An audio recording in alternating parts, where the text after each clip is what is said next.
আমার জন্মদিনে কিছু অদ্ভুত জিনিস তোমাদের সাথে শেয়ার করছি।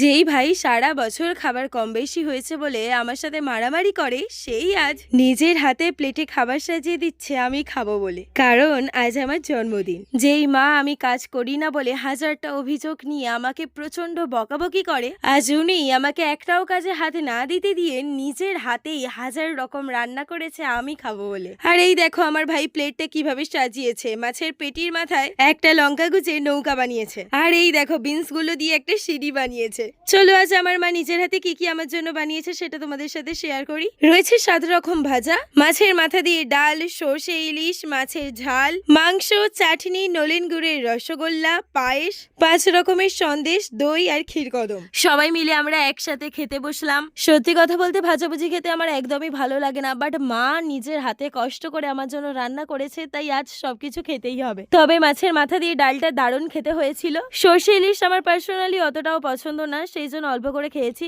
বাট মাছের ঝালটা পুরো খেয়েছি কারণ মাছের ঝাল আমার পছন্দ। এরপর মাংসটাও অসাধারণ হয়েছিল। এরপর খেয়ে নিলাম চাটনি, তারপর পায়েস, আর পায়েসে যদি বেশি করে এলাচি দেওয়া থাকে আমার কিন্তু দারুণ লাগে। এরপর খেয়ে নিলাম নলেন গুড়ের রসগোল্লা, যেটাও আমার খুবই পছন্দের। সন্দেশ আর দইটা আমি অল্প করেই খেয়েছি, পেটে বেশি জায়গা আর ছিল না। আর আমার মা আজ যে কটা রান্না করেছে প্রতিটাই 100ই 100। যাই হোক, শেষে লিমকা খেয়ে আমার খাওয়াটা কমপ্লিট করলাম। তো চলো আবার পরের ভিডিওতে দেখা হচ্ছে।